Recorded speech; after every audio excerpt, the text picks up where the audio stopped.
And we're live. Welcome to So Get This. I'm Jody, and I have two very, very special guests with us tonight. I have Natalie Kruijen, and forgive me if I mispronounced your last name. It's pronounced. And I have Ryan Curtis, who I think many of us know as well in the SPN family. So, welcome, guys. Thanks. Hi. Hi. Oh, thanks. How do you say your name, Natalie Kruijen? It's pronounced Kruijen. Kruijen. So, welcome, guys. Thanks. Who's got the audio repeating? I don't know. Okay. There we go. I think it's you, Ryan. It was me. It's pronounced Kruijen. Oh, one of us has YouTube open. I bet you I know who that is. Natalie. Got the audio repeating. I don't know. If someone else has YouTube open, I think it's you, Ryan.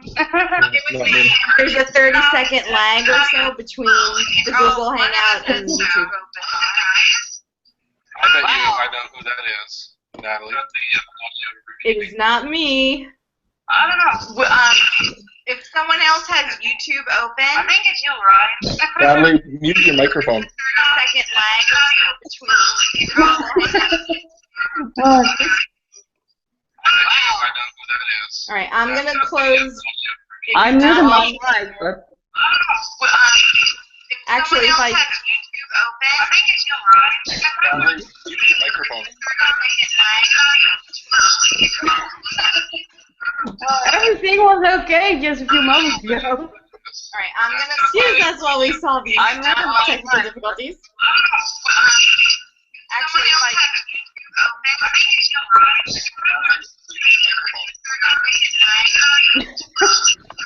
it's Wow.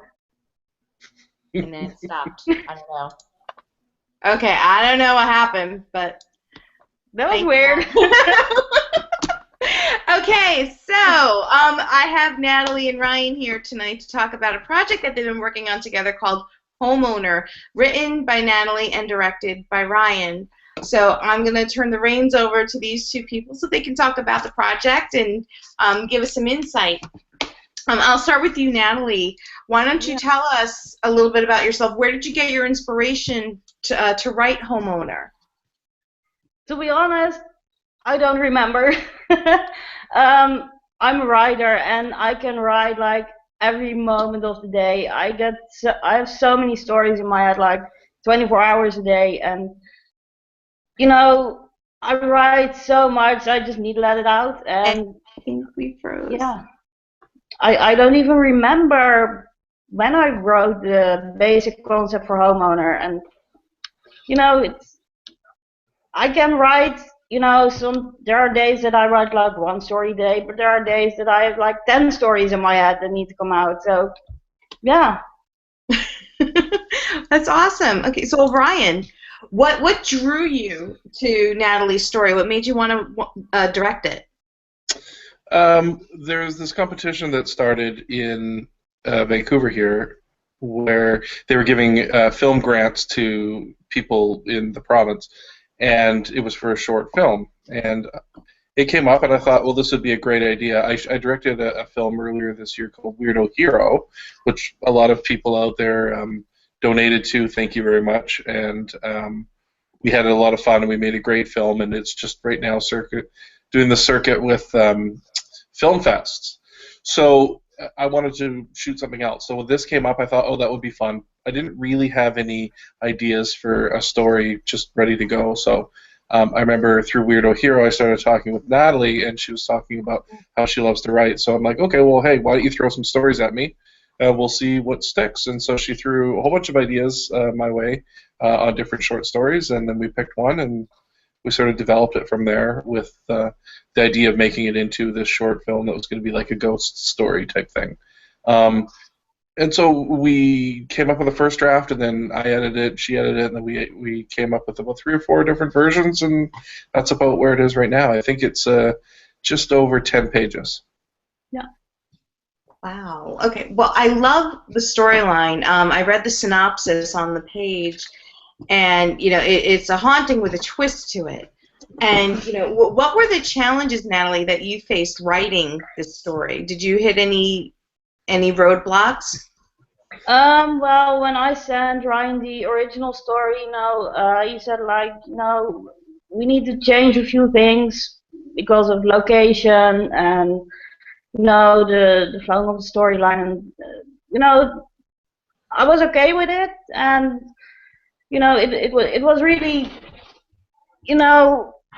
the original story was slightly different, but the way it developed, I think it turned out great. And there needed to be a few changes, but yeah, I really like how it ended up, and yeah, I was so happy. So, Yeah, because when you write a story, especially for a screenplay, you have to think yeah, about showing things and not you can't really explain things to your audience. You have to show them.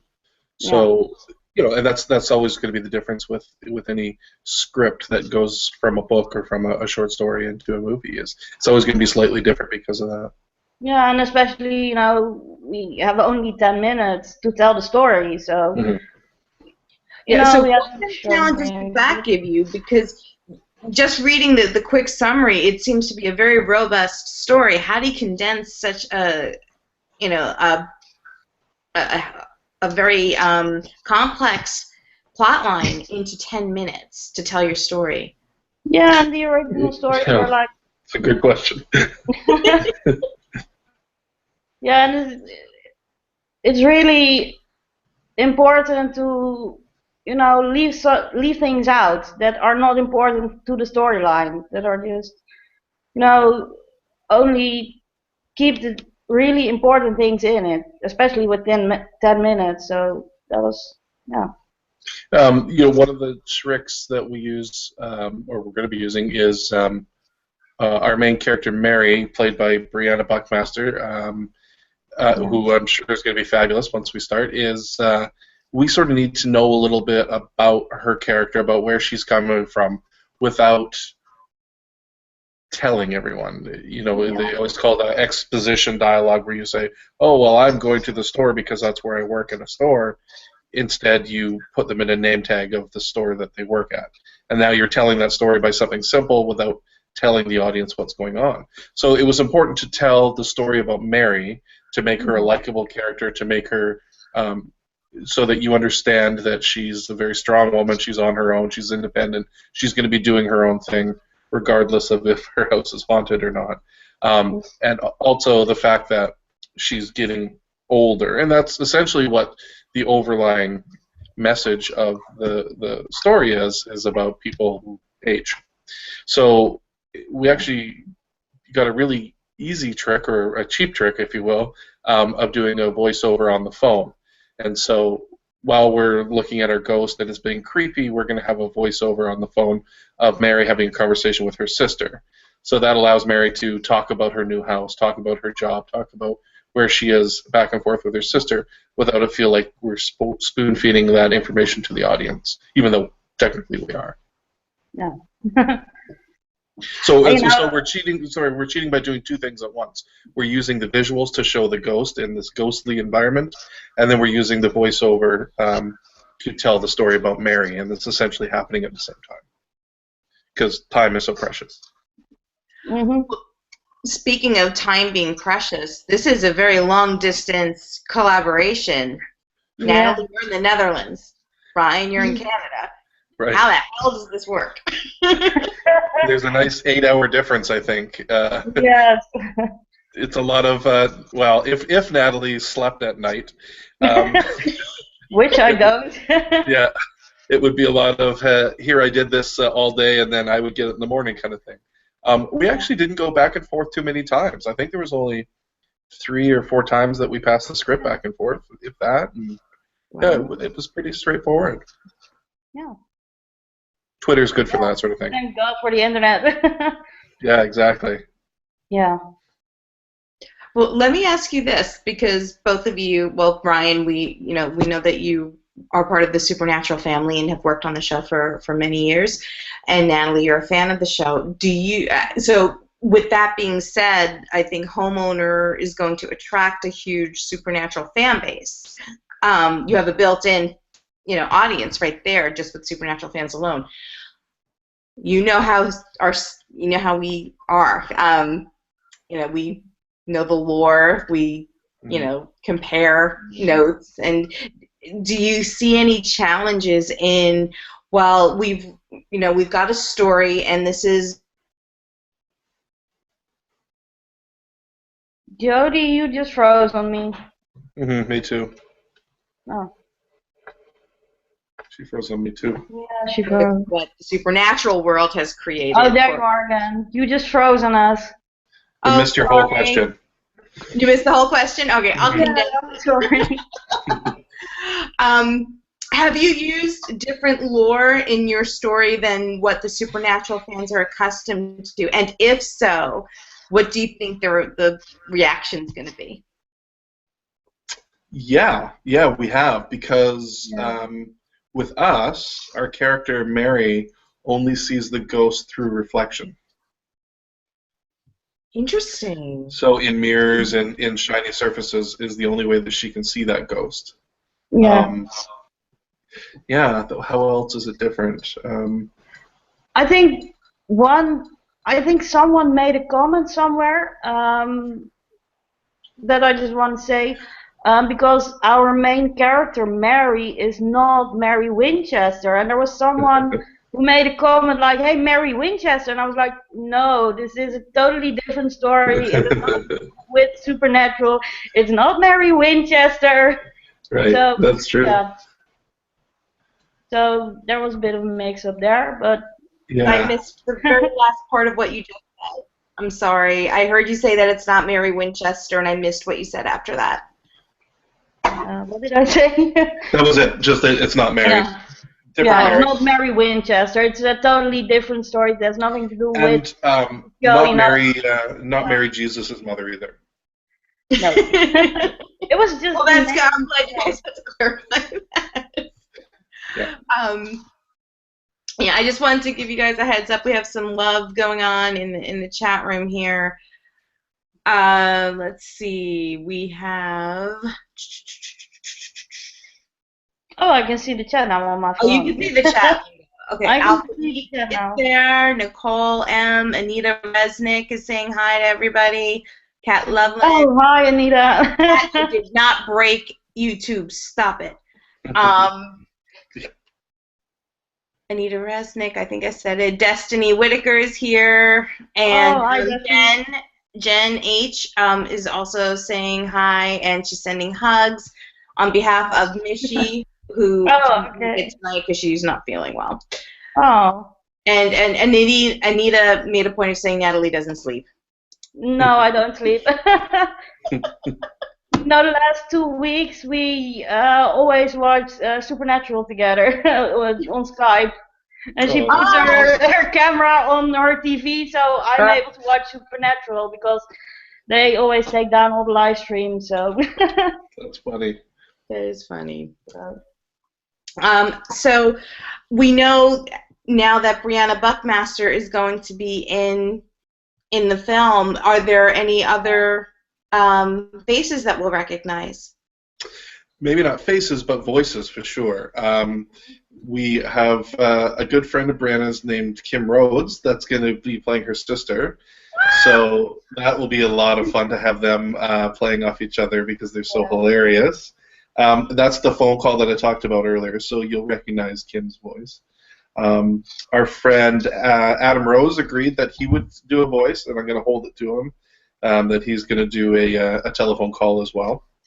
And then we have one more that you probably don't know. It's a young girl from Vancouver who is just starting out. She's a friend of Brianna's, though. Very, very cool. Yeah, so that will be fun, and we're going to figure out a cool way that we can record them talking on the phone back and forth and make it sound awesome. So it'll be fun. So it sounds like most of the film is going to be...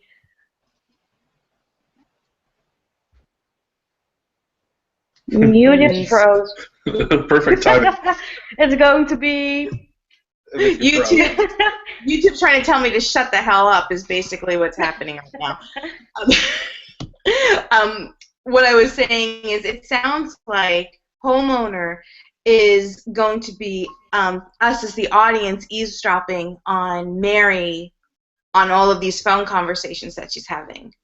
Sort of, yeah. I mean, I guess we're sort of the fly on the wall, like the ghost that's haunting her house, watching this happen, for sure.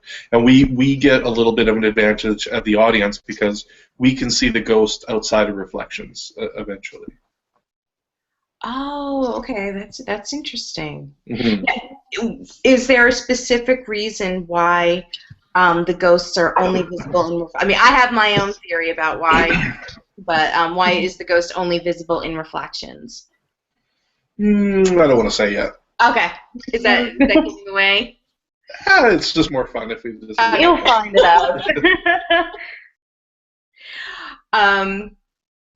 If you two were to do another collaboration together, what do you think? What kind of a film would it be? Would it also be in a supernatural genre, or would you try to branch out into another direction?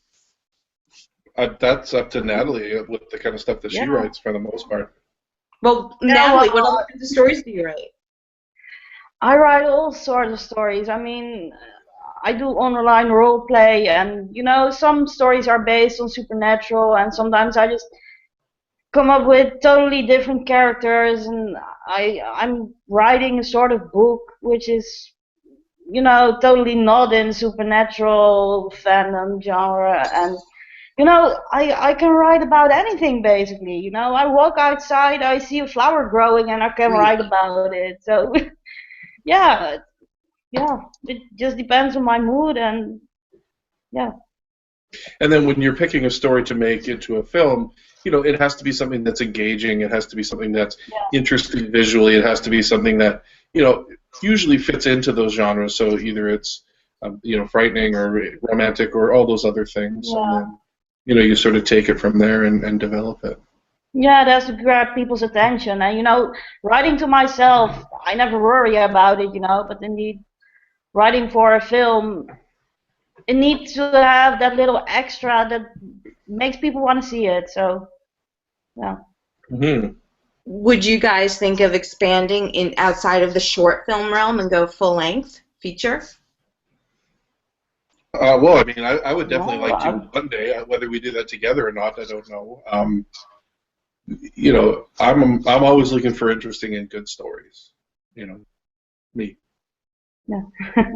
I was honored when you asked me. I mean, thanks to this film, Weirdo Hero, we started talking, and yeah, I was actually totally surprised. The first time I followed him on Twitter, and then I think I sent you a message or something, and I was like, hey, he replied, and I was like totally surprised about that, and look where we are now. It's totally. And what it really came down to is, where else are you going to have that chance to write a film, a short film? Yeah. Right? I mean, it's not something that just comes along every day. With Rihanna playing the lead, I mean, it's crazy. It's beyond my wildest dreams, honestly. Oh, that's awesome. I'm glad to hear that. It's true. I'm not a writer. I don't really want to be a writer. So why not give that opportunity to somebody else? Right? Yeah. I mean, if we're going to make a film, why not? You're welcome. I lost Ryan. Can you see me? I can see you now, but your audio broke up a bit, so I heard you explaining that you didn't want to be a writer, so give someone else that opportunity, and then I missed what you said after that. That was it. Yeah, no, that's it, exactly. No. So why don't we talk about, how did you think about casting Brianna as Mary? How did that come about? And talk about, approaching her with it, too. What was that like? Yeah, well, our character, Mary, is, I don't want to say middle-aged, but she's in her 30s. She's doing well for herself. She's just taken a new job in a new town, which is why she bought her first home, and this is the first home that she's owned. So we needed somebody in that age range, and I worked with Brianna on Supernatural, obviously, but then she was also in Weirdo Hero. She had a cameo role. She's just so funny, and she's so goddamn talented, and she's so easy to work with, and she just gets it. And I want to see her challenged. I mean, Brianna can do funny. We all know she can do funny. So I really want to see her do scared, or I want to see her do demanding or mean or all these other things, and just have fun with it. And she's in love with the craft. She still loves her job. And so I knew that it was easy. And I said, hey, man, you want to do a movie? I need a main role, and we got a little bit of money, we can put something together, and she's all for it, yeah, because she still loves it, and that's important. Yeah, I work with a lot of people in this business that don't, not so much on screen, but even behind the scenes, that they've done it for 30 years, they don't really care anymore. So it's always fun working with people who are excited about their job. So, and Brianna was tickled pink, and and I know that she's going to take what we wrote and take it way further than we could ever, just based on how talented she is. So yeah. Yeah, and when you suggested her, I was like, oh my God, she's such a good choice, I was so excited, and yeah. When do you guys start actually filming? Our filming date is January 9th and 10th. Oh, it's right around the corner, actually. Well, having Christmas right in the middle of it kind of is a pain in the ass, because there's pretty much a 2-week block around Christmas that nobody's going to be available to work, and the project is due for this Story Hive competition February 8th. So that only gives us a month to do the edit, the music, the sound design, the visual effects, the coloring. It's a lot of work that has to be jammed into that month. So it's going to be slow until it goes ridiculously fast. And thank God I don't have to worry about that. You're like, I'm done. Yeah. Well, I'm working on a website and social media, but how's that website coming, Natalie?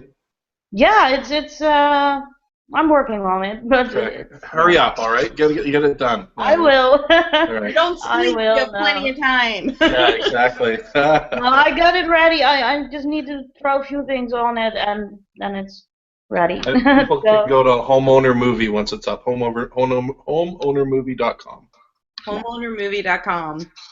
I will put that in the description of this video once it uploads, so that everybody will have access to the information. There you go. Now the pressure's on. Yeah, it's okay. I have a few days, no appointment, so I can work on the website. So. Excellent.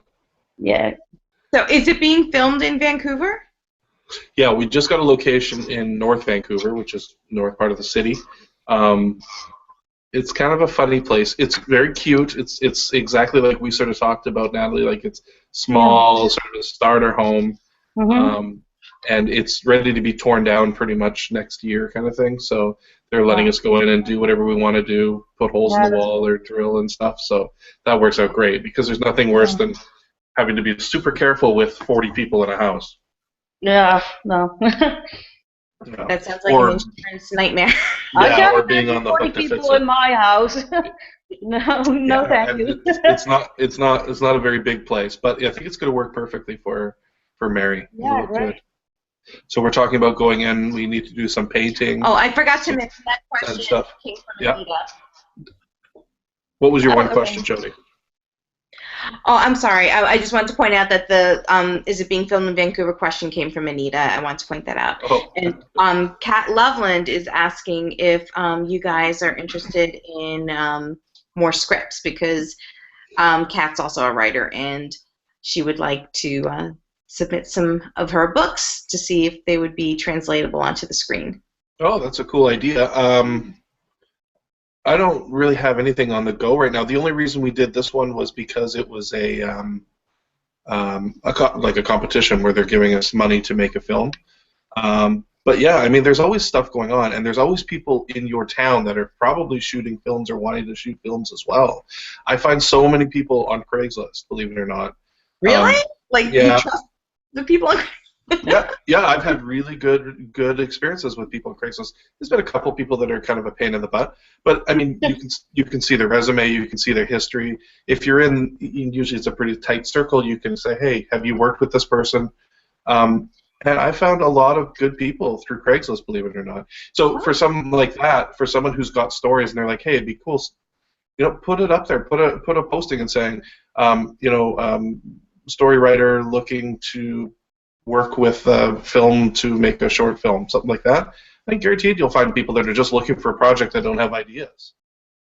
I never even thought about, having one of my stories, turn into a short movie.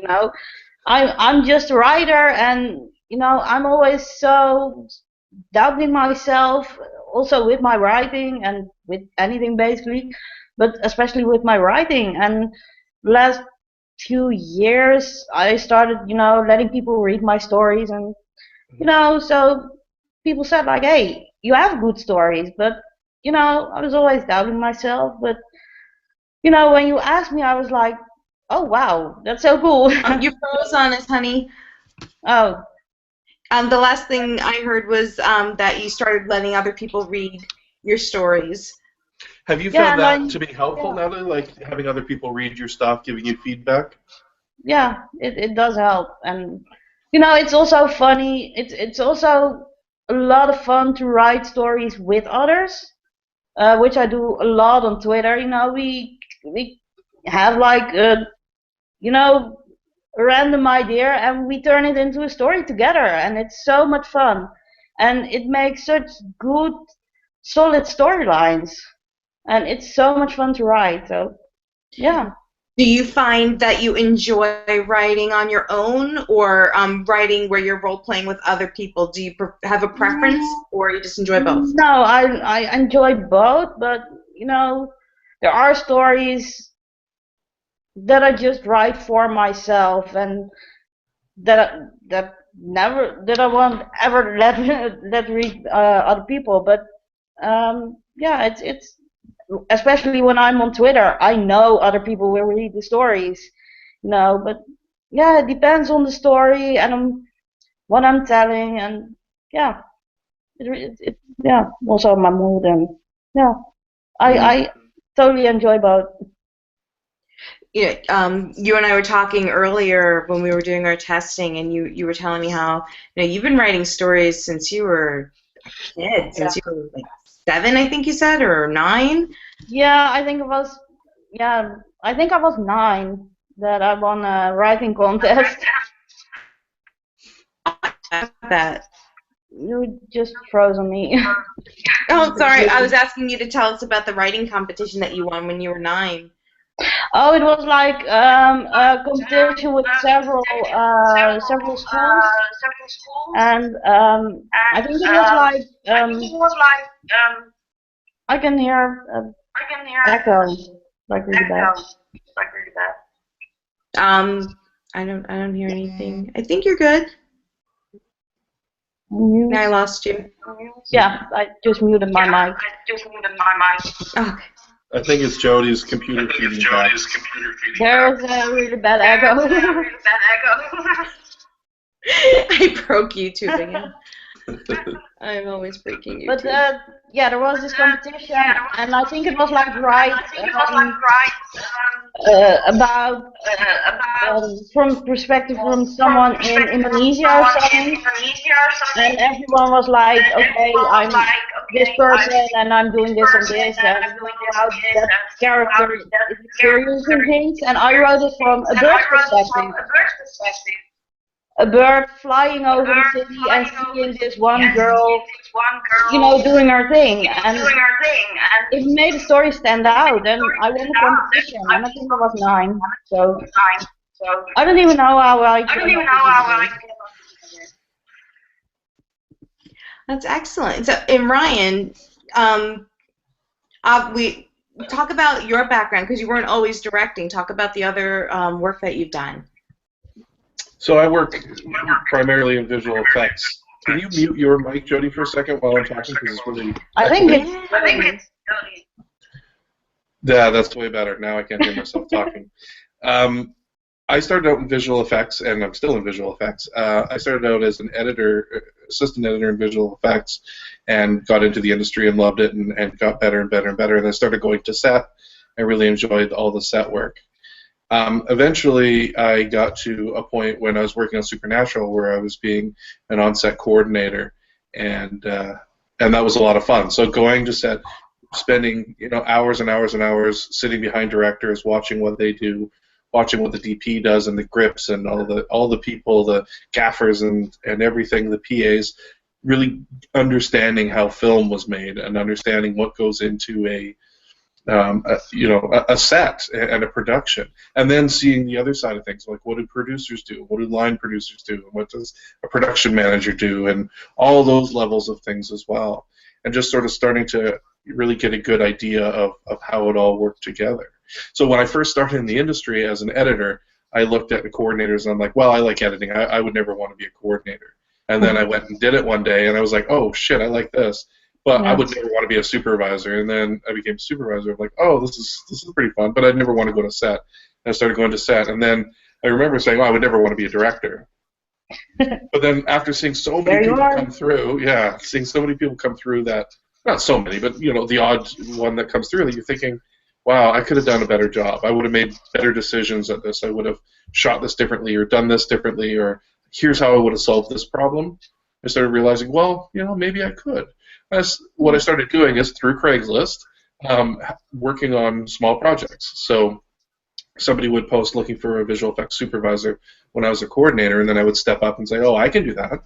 And so I would go and work with directors that were sort of the first time and when they first starting out. And so by doing that, it allowed me to really be part of the filmmaking process even more. So I could share now the knowledge that I gained with other people. And then after seeing them do it and say, hey, they're doing a good job, maybe I could do that. And so I did. So when I started Weirdo Hero, which was just over a year ago, I worked with a script writer, producer who is sort of his first script. And they had a message, they wanted to get out a message about depression, using professional wrestling as a tool. And so I'm like, yeah, sure, good, sounds good. So I got on board with them and then developed it from there and sort of learned. So, I mean, this is only my second time directing, but I feel pretty confident in what I'm doing and how to make this film. Do you see yourself now based on, well, I guess, do you see yourself in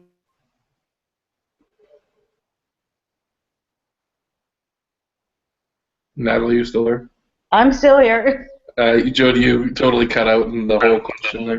It figures. I'm telling you, YouTube just wants me to shut the fuck up tonight. My question is do you see yourself going more into the directing direction than what your previous roles have been? Yeah, my end goal is to become a showrunner, to develop my own series and get it out there, which I've done. I've written a series, or I've started developing a series, and I've got a few episodes written and a whole season planned out, and it's a big, huge showcase, cable drama, Game of Thrones-y style show. But I'm in no position to be able to do that right now, so there's certain steps that I have to go through to get to that. And one of them is learning how to direct. One of them is being part of the writing process. One of them is running a show, and so I'm working with some friends to try and get like a reality series started on TV. These sorts of things all add up to being able to do the bigger and better things. So yeah, I definitely want to do more directing. I'd love to direct some television. I'm so furiously jealous of Richard Speight for being able to direct Supernatural this year. He went through and did a Warner Brothers mentorship course that mentors directors that I've been chomping at the bit to be able to do. That's the kind of stuff that I want to do. But as you do that, you learn about the industry more. You make more friends, and you can get to that end goal, and hopefully eventually get to that end goal. Do you find that there's more of a challenge when you're learning about that role and you're surrounded by people who see you still in your previous roles versus. Yeah, for sure. But I don't let them stop me. You know what I mean? Like, they can think whatever they want. I'm still learning, and I'm learning from your mistakes, or I'm learning from your successes. And so I feel like a sponge just soaking up all that stuff. And they can cluck their tongues as much as they want, but I'll be taking something away from all of that stuff. Mm-hmm. Well, that's fantastic. That's a great attitude to have. It really is. Thanks. I'm sorry. What were you saying, Natalie? I didn't say anything. Oh, I thought you did. I'm telling you, they're everybody's putting in the chat window, get the salt. There are gremlins in YouTube. Someone shoot the demons. Yeah, YouTube. Oh my goodness. Okay, so now I'm gonna ask like the cheesy questions that I ask all of my guests. Bring it on. The cheesy question time. Okay, so you're stuck on a deserted island, and you can have company, but your company can only be a character from Supernatural, and it can only be one character. Who would it be, and why?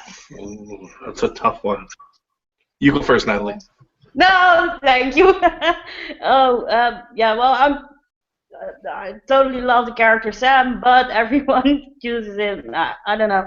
So I thought, if I can choose Sam. Why would you choose Sam over Dean to be on a deserted island?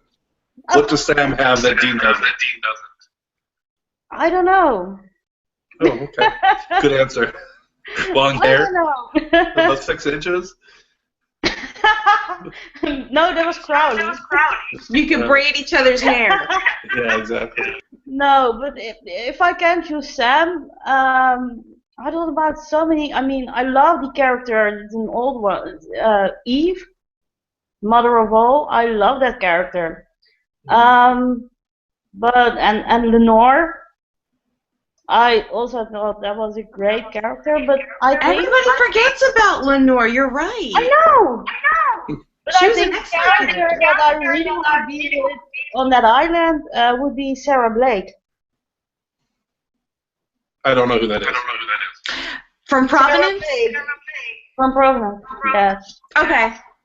Season 1, the painting with the little girl that was killing people. She was the art dealer. Yep. That's definitely a different choice. I've never heard that choice before. That's pretty random.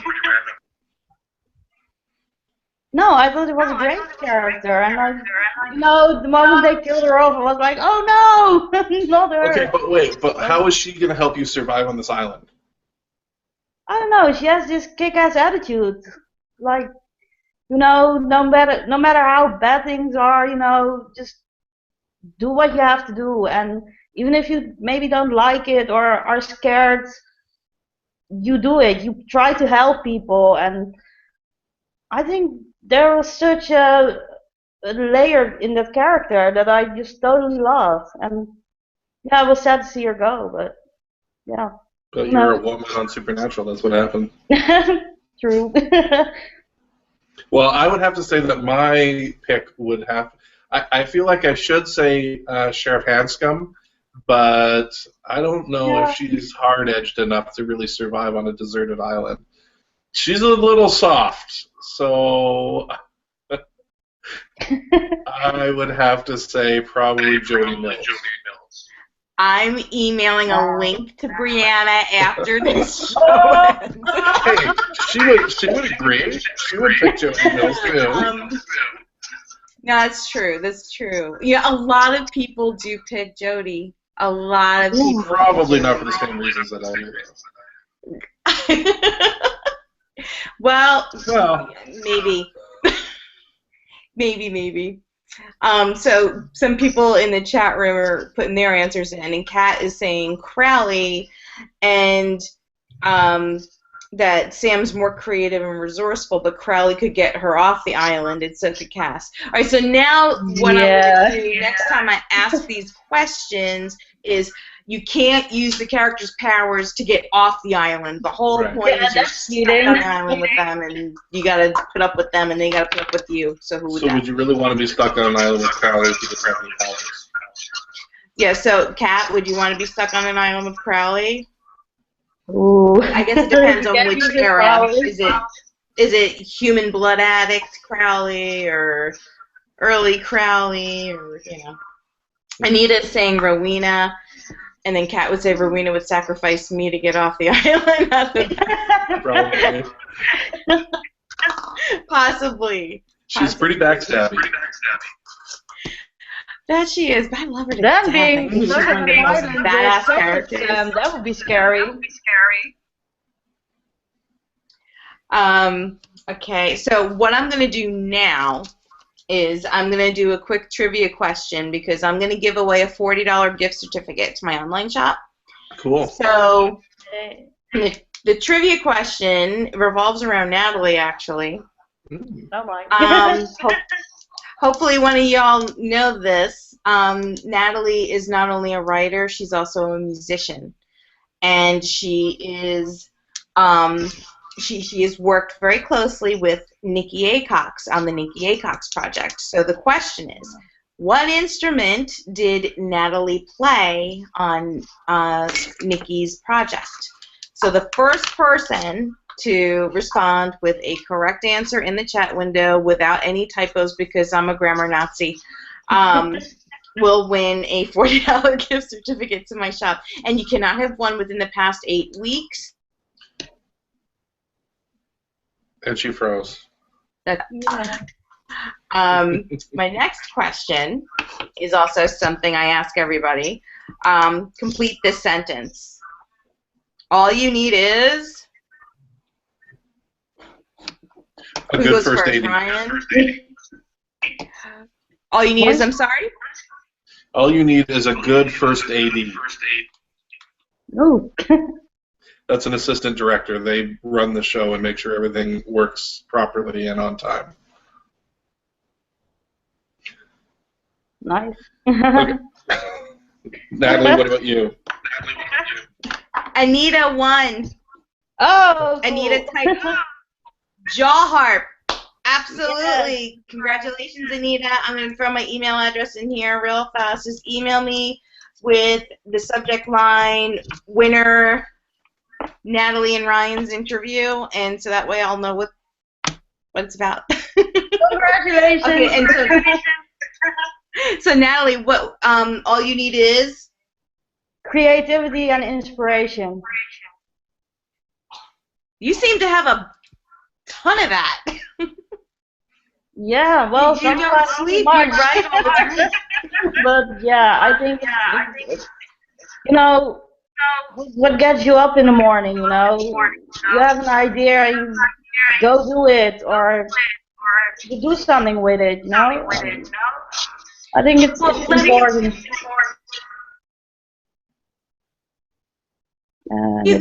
As a creative person myself, I am constantly finding it difficult to coming up with new ideas for me is so hard.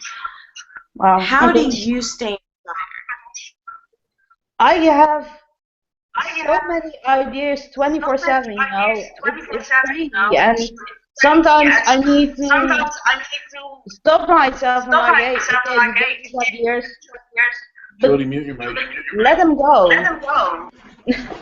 That's basically my struggle, to be honest. It's I have this, for music, I have these tunes in my head that I want to play. I play flute, I play didgeridoo, I play guitar, I play jaw harp, so many instruments that I play and so many stories that I write that I need to, stop myself sometimes and just say, okay, take a few days off, don't write at all, or don't make any music at all. Give yourself some time. So that's basically my struggle.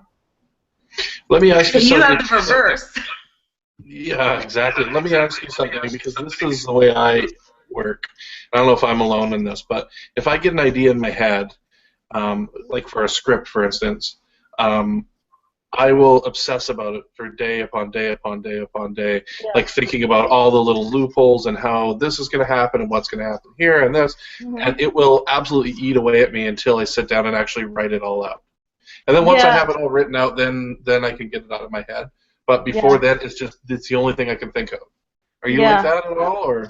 I with certain stories, I mean, sometimes it's just, you know, a story, just a few paragraphs, or, you know, just a few sentences that I have in my head. But yes, sometimes I come up with a story and it takes me like a few weeks to develop, and I think of so many other stories at the same time, but that specific story, that it just keeps haunting me, you know, till you know, I got it all figured out, and yeah, I got it on paper. But yeah, there's one big story that I'm writing on at the moment, and I'm writing on for, I think, 2 or 3 years now.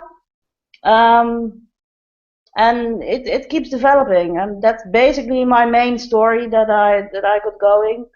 But yeah, Is it long? it's long. It's basically a story based on some of my own struggles, and you know, but it has 3 endings. So yeah, Are any of them positive endings? they're all positive. It's totally good. non-fiction. So yeah, right. it's yeah, it's yeah. But some endings are more happy than others. So yeah, in the end, I would go for the happy ending. But it's I'm writing all the endings, you know, or I'm getting there. But it's a long process. But yeah. Cool. Hey, Jody, let me ask you something. Let me turn the tables on you. Okay. How are you donating your talents to our movie? I'm sorry? How are you donating your talents to our movie? Ah, I'm glad you asked. Thank you. Well, I created a necklace for Mary. I reached out to you guys and asked if you had any jewelry needs, and you said, well, as a matter of fact, there's a necklace that was important to the plot line. So I created a necklace that, yeah, we talked about color schemes and stuff like that, so going with that. And you approved the design, which went out, I want to say, on Friday. Oh, okay, so cool. it's both. I sent you 2. They're on their way to you. Awesome. Yeah, so that's something that I really did enjoy doing, and it's actually your production is the second production I've done that for. The third production that I've done that for. So wow. it's I'm starting to really get into this. I'm really enjoying it. Very cool. In the story, Mary is sort of thinking about her childhood, and she pulls this necklace out of her childhood jewelry box and holds it up. That's actually one of the triggers for this ghost to show up, actually, is her looking at this necklace that she had when she was a kid. So we're so excited that you made it for us, and that it's beautiful. Yeah, you sent me a message, and I was like, oh, that's so cool. And it's going to be for sale, yes? Are you going to sell it, a version of it?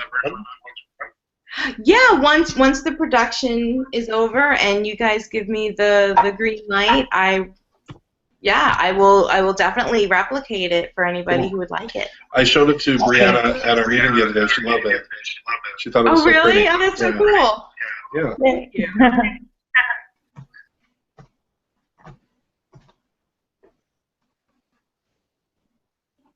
Yeah, Kat is telling me I need USB headphones like you, Ryan, because I never knew about this mute microphone.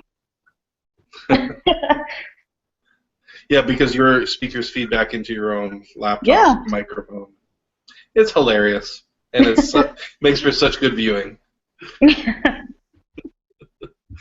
Any other questions from people? Let me scroll through the window here and see.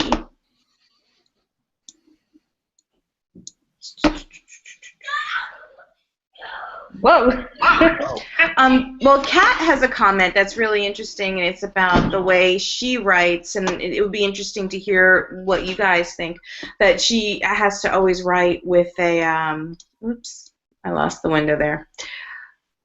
That she writes where she has to pre-plan things. I guess she does outlines, and everything's very carefully structured, and then from there she fills in everything.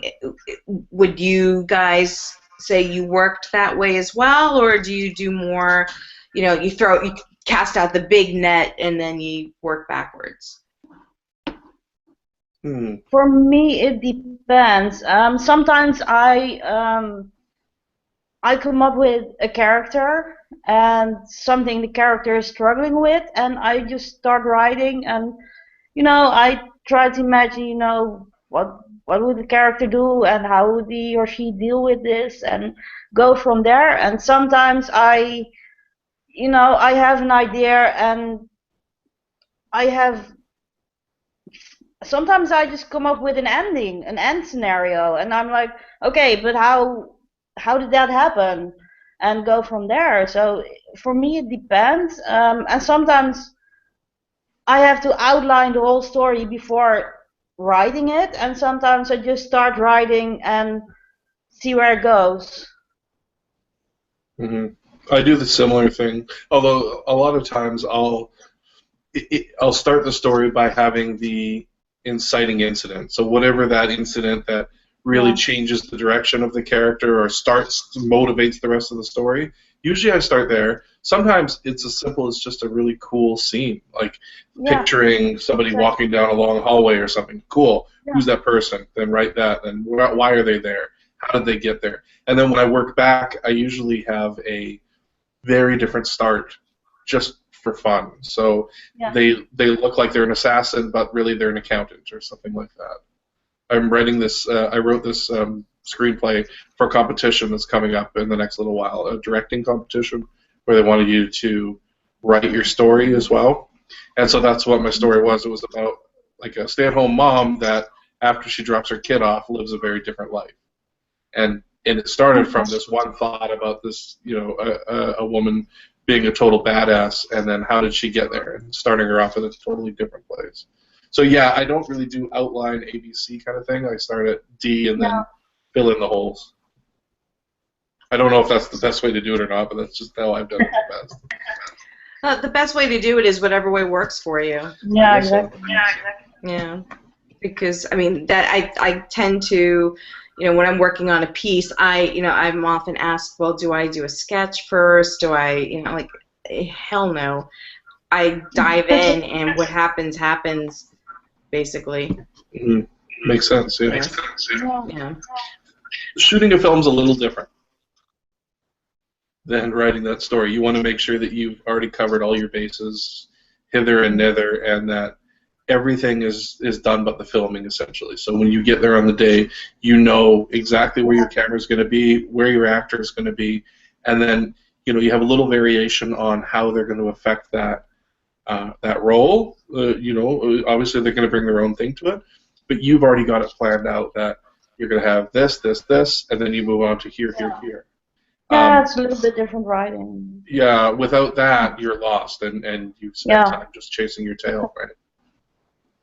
So although it seems like a very creative process, it's very calculated a lot of times. Yeah. That must be a challenge to have something look organic when it is actually very, very structured and planned. To have it come across as natural on the screen. Totally, and one of the things that I think, I should say first-time filmmakers, that's me, but young filmmakers make is they'll have, one person standing in a room and then another character comes in and then they stand there and they deliver their dialogue and they say, okay, and then that person leaves. But that doesn't happen in the real world. Everybody has their own motivations, everybody has their own reasons, everybody has their own schedule of things that they're doing. So, now when you bring that person in, even though it's not in the script, their conversation, you have this person coming in while this person is busy unloading the dishwasher, and this person wants to talk to them, but this person wants to just finish their job and leave, and so they end up moving, and you get people doing things, you get people living lives and scenes.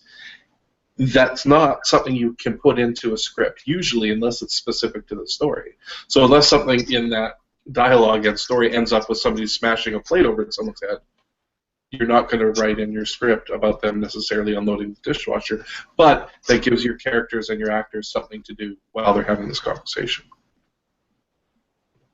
So if you watch a show next time, just sort of watch what are they actually doing. You know, if it's they're in the Man of Letters, Sam's reading a book or he's typing on the laptop. Dean comes in with his cup of coffee or beer or whatever it is. They're living a life before the conversation that you see. So that's where the creative and fun comes in. That's a very good point. Life doesn't work that way. Where if two people just da da da da da da da da da. Okay, we're done. It's life happens around the conversation. You're right. But you could probably I wanted to ask examples of where that does happen. I say there are examples of where that would happen. So if you were in a war movie, for instance, and you're in a war room, and a general's in a war room, the other one will come up, deliver that information, and then the other one leaves. So in that situation, that makes sense that you would have those two people coming together to deliver your information. So yes, to contradict my own self, yes. You're right. There are situations where it would work, but in normal day-to-day, usually not, unless. Right. Yeah, I kind of have my kids do that to me sometimes, though. They're trying to be annoying. I need a report on your day now. I only got written up twice, Mommy. Bye. No. But yeah, it's and I think, Natalie, based on the conversation that you and I had earlier when we were doing our testing, without having read, the script for Homeowner, I can only imagine that there is so much life and reality infused in Mary and the other characters that we're going to hear in this film. You've had a very full year. Do you want to talk about any of that and how that affected your writing for Homeowner? Yeah, well, it was not just specifically Homeowner, but my writing in general. I can hear you echo again. There you go. But yeah, my year, it was crazy. I mean, last year in October, I got homeless. And I was homeless for 6 months. And it was a really hard time, but writing... What does that mean, Natalie, homeless? Like, were you living outside? I didn't have a home anymore, and basically here in the Netherlands, thank God, we have good shelters. And as a female, most days I was pretty sure of having a place to sleep. But for the men, there were like 60 men and only 20 beds.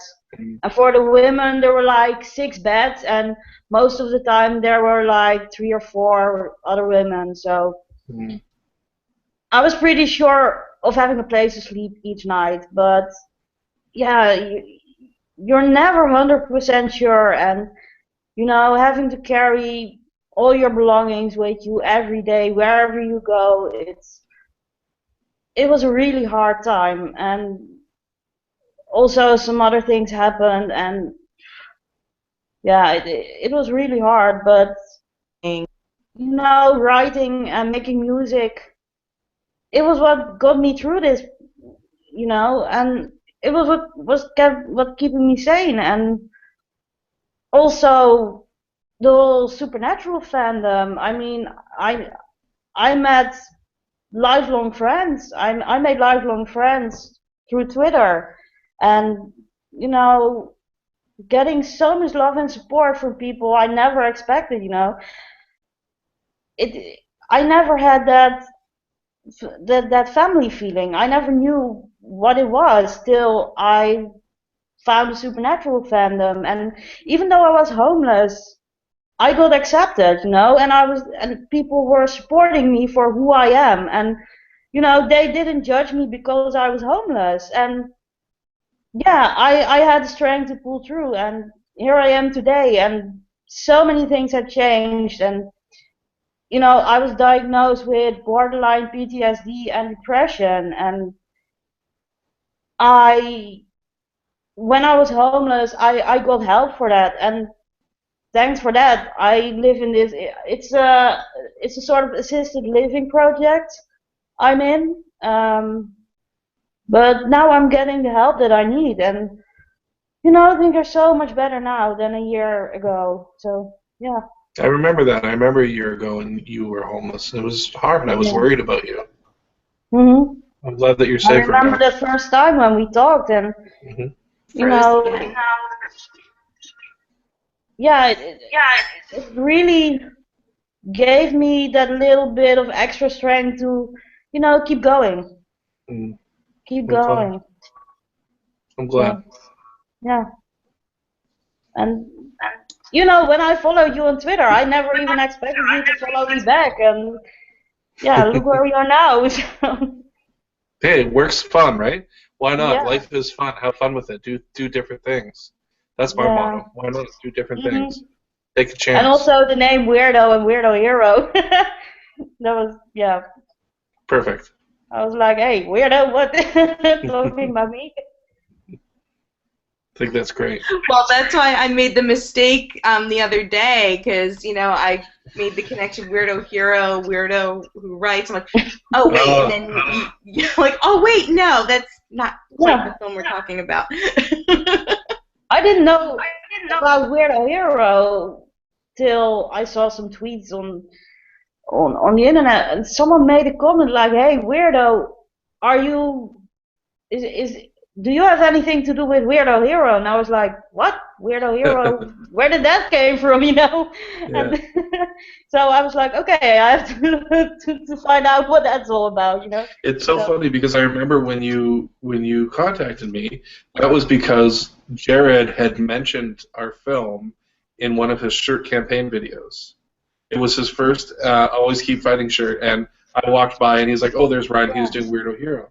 I've met about 5 people that I consider friends from Mhm. that one night after him Oh, mentioning wow. that, and then just connecting with people. It was so That's crazy. so cool. Yeah. And I remember he did this um little video, and I saw you walking by, and I was That's like, it. Yeah. "Hey, that's you!" Yeah, that's it. That's the one. Yeah. Isn't that Yeah. funny? Yeah, well, the world's a better place with you in it, Natalie. Well, thank you. I'm glad I'm still here. Yeah. I just, So are yeah. we all. You're getting love in the chat window. Anita wrote, "You're an Oh. amazing, wonderful person." Natalie, big hugs Thank to you. you. Nicole M is sending you rainbow-colored hearts. No. The rainbows and unicorns. I met Osrik at Dutch Comic Con, and I asked a question about the unicorn, and ever since it's like, okay, Natalie, rainbows and unicorns.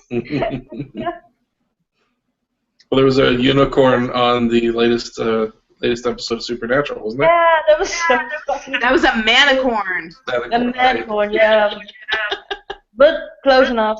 Sparkles. Yeah, but yeah, it's just so amazing, how much, ever since I open myself up to people, how much love and support I'm getting and can give to others.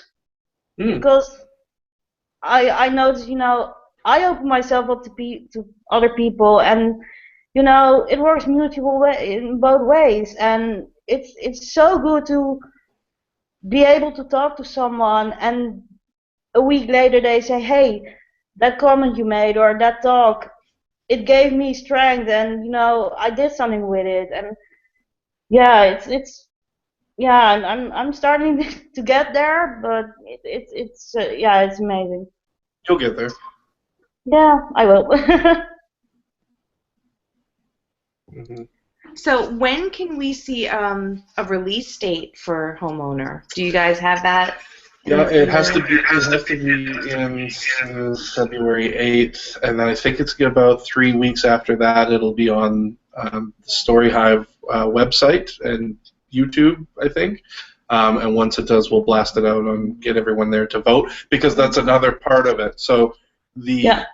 even though it's taken 15 winners from our province and 15 winners from the next province, then everybody competes for a grand prize, which is the director and the producer get taken to Banff, which is this World Industry Television Conference where they meet all these bigwigs in the TV world. And so in order to win that, it's sort of the same thing again where people have to vote and they rate your movie based on how good it is and then your social media score and some other things. So once it's out, we'll make sure that everybody knows. So probably March. That's awesome. So we're so excited, and that sounds like a very tight deadline for you guys. Really tight I don't deadline, envy yeah. you there, but that's very exciting. Jody, you just muted yourself. Yeah, I've got to unmute myself. I got to get used to this mute button. Thank you. This is like a... Or just get headphones. They work good. Yeah, I got to do that. I would probably do that. That's probably a better idea. Kat Loveland is one of our viewers, and she just wanted me to mention to everybody out there in the Supernatural family to please check out spnfamilycentral.com, where she talks about an Always Keep Fighting meetup week, as well as Always Keep Fighting holiday stuff that's going on. And let me just pull up the website really quickly. If you go to spnfamilycentral.com, I cannot type that in the chat window because it doesn't like links for whatever reasons. Nice. But and you look up AKF Holiday Help and International AKF Meetup Week. It's a post that was done on November 5th, and it talks about creating communities of people to get together to talk about Always Keep Fighting and how they always keep fighting. And there's also a link to a Facebook page that is very important about those events as well. So again, it's spnfamilycentral.com. Okay, Cool. and That's great. and Kat's also saying that she'll post another article. She's going to post an article about Homeowner as soon as it's out with the voting link, so she'll help promote that too. Awesome. Which is really cool. Thank you, Great. Kat. Thanks. Thank you. So with all of that being said, do you guys have anything else that you wanted to mention before we close out about Homeowner that we should be aware of? It might be kind of scary.